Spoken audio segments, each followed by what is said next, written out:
Hi, I'm Justin and welcome back to Just Shaves. For this video, I'm actually going to skip my side-by-side shave, but I still wanted to talk through a side-by-side comparison of two razors. First one's going to be the Merkur Progress. This is an adjustable. And then the other one's going to be the Gillette 195, also known as the Gillette Fat Boy. When we talk about vintage adjustables, these are two of the razors that pretty much are top of mind for most people just because of how fantastic they are. And have really just stood the test of time. And I just kind of want to talk through the history of each of them, and then I was going to talk through the some of the design differences between the two. Spoiler alert, I'm not going to be picking a favorite between these two. I think that's a really personal preference question, and some people have both and love both, but I won't be declaring an even winner. With that, I kind of wanted to share a little bit of a history of the Merkur Progress. This is a razor that, although it's still being made and mass produced today, it's the exact same design from 1955 when the razor first came out. They might have made a few small tweaks and improvements and changes to a few materials, but by and large, this is still the exact same design from 1955. One of the things I absolutely love about it is really just how fluid the adjustability is. There's a knob right here on the bottom. It's got just enough resistance that I don't think you're at risk of accidentally adjusting it mid-shave, but that at any point during your shave, if you wanted to change, whether you're changing the efficiency level in between passes or even during your shave, it's really easy to do that by turning this knob here. And the way this works is as the knob gets turned, the top cap and the blade get raised higher from the safety bar that's right here. That increases the blade gap, increases the blade exposure as well. So at the lowest setting, I would consider this to be a pretty mild razor, but as you start turning it up, it can become a very, very efficient and aggressive razor. And one thing that's pretty cool about this is it has dial numbers on the bottom. It goes 1 through 5, but you can keep turning past 5 if you want to. Like mine goes up to like 12 before it gets loose, and at this point the gap is so big it's almost not even a double-edged safety razor at this point. I wouldn't recommend anyone actually taking it up to this level, but the range from mild to efficient, I think it covers the spectrum for just about anyone. This is a two-piece adjustable razor, so as you keep unscrewing at the bottom, the top cap comes out, you put the blade in, you put the top cap in. One thing to make note of is there is a wrong way to put the top cap on. There's a little arrow on the base plate and a little notch on the top cap just to make sure you're putting it in the correct direction. I haven't had any issues with that, but if you were doing this and you weren't paying attention, there's like a 50-50 chance of it not connecting the right way. But it's fairly easy to do that. I have a second, I'll go ahead and just pop a blade in so you guys can see what that looks like. So make sure I'm aligning it properly, but kind of like a standard double-edged razor. Hold the top cap, put the blade in, and then we just need to align it. And then from here, we just hold it down and then we start screwing until it tightens all the way down. And the way this one's designed is it gets the rigidity from bending the blade, and as you're lifting it up, you can see the blade's not very, very well supported all the way out to the edge of the blade, but it works out because of how well it's bending the blade to get that rigidity. If you were shaving at an incredibly steep angle, there might be some opportunity for the blade to wobble or wiggle a little bit, but when you're using it in a typical angle, I've had no issues at all with blade chatter or anything like that. One of my other favorite things with this design is you see there's no slot for the lather to clear, but this opening right here just underneath, just right by the safety bar is, I think it's foolproof and almost completely clog proof as well. I've had no issues with clearing this out.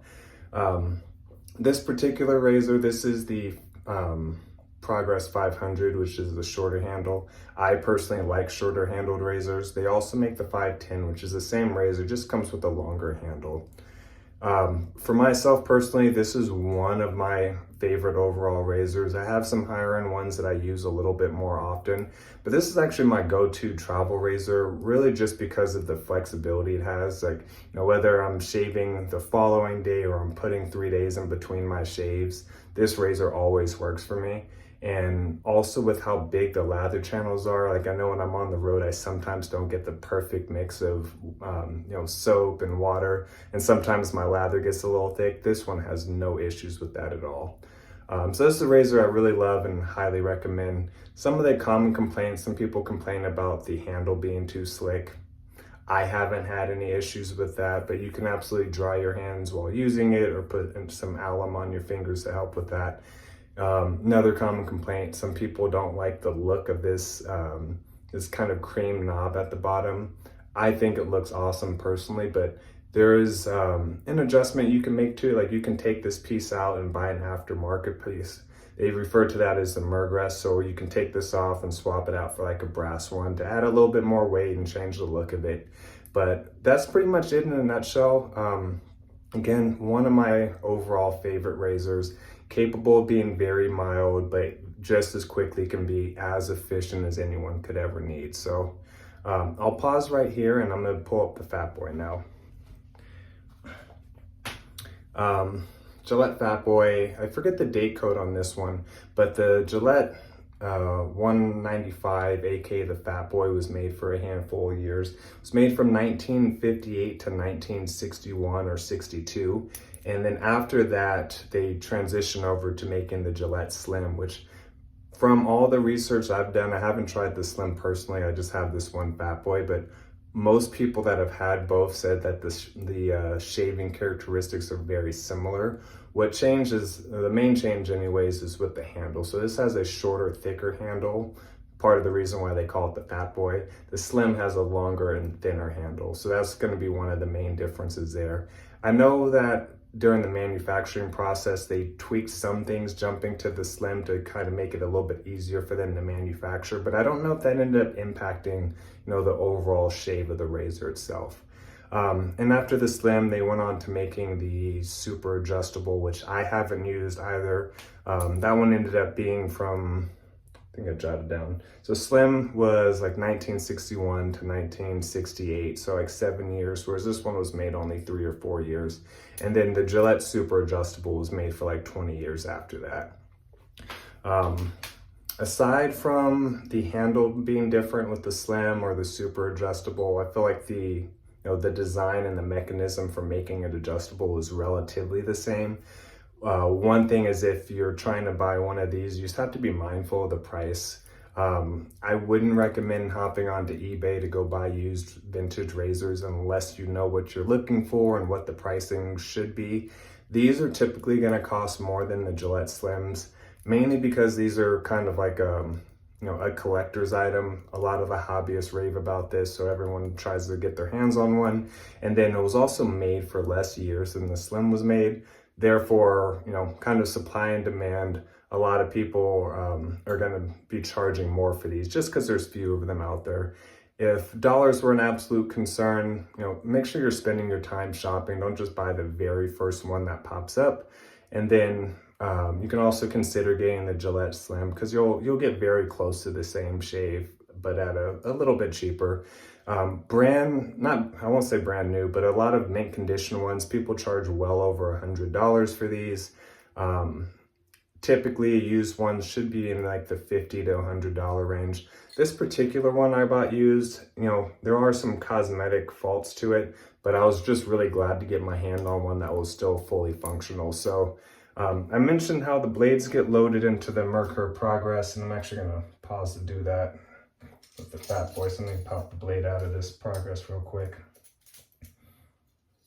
So one thing that's really cool about this one is it's twist to open. So you turn the knob, the doors open up, and then you just drop the blade in, and then you tighten it and you're all loaded. So this one, I think, that makes it very beginner friendly. Another thing to keep in mind is when you are loading blades into your razors, the more often you're doing that, kind of the more risk you're running of getting cut. I think loading the blades into your razor is actually the most dangerous part of shaving, like, you know, the actual shave, you might get nicks or cuts, but I feel like all the horror stories I hear are just people loading the blade. So things like twist open doors is a nice feature. I think that's something that does help with the safety a little bit, especially if you're a newer shaver. So that's something just to keep in mind.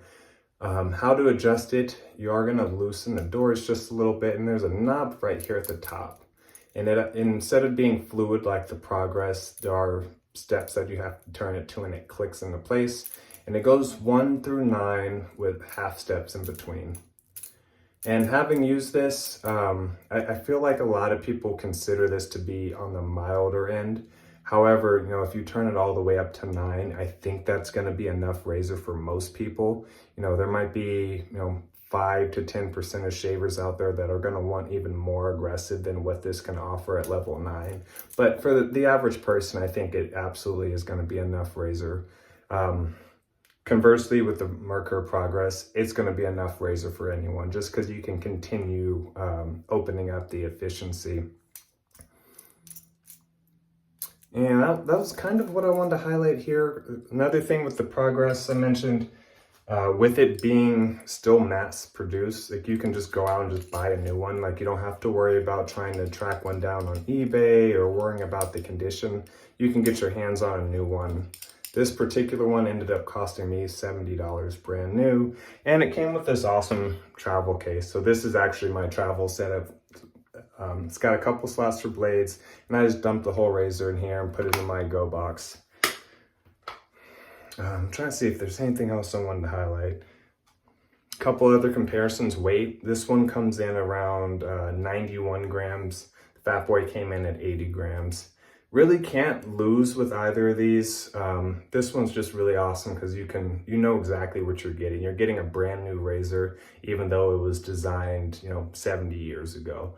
If you were to have any issues with this razor, typically it's going to be with the top cap, because the top cap does have Zamic threads, which after the plating comes off, it is subject to corrosion and rust and whatnot. If that were to happen, you can absolutely just buy a brand new Progress, or they also sell these replacement top caps for about 12 bucks. So that's another option as well. If you absolutely love this razor, don't care to use any other razor, it is one you can replace. Whereas if you had this, you know, the Fat Boy was your all-time favorite razor, things break on these, you might need to send it somewhere to get it fixed, or you can try tracking down another one. But between these two, I personally still just love the Progress, but this Fat Boy is a really awesome razor as well. One that I recommend, again, if you are going to try to buy one used, just know what you're looking for, know what price you're willing to pay for it as well. That's really the only knock I have against vintage razors, is you just kind of have to know what you're looking for and how much you should be paying for it before you spend those monies. But you know, maybe in another video I'll do a true side-by-side shave, but I did want to just kind of walk through a little bit of the side-by-side comparisons of these two. So with that, I think I'll call this an early video, and I'll see you guys on the next one. Take care, everyone.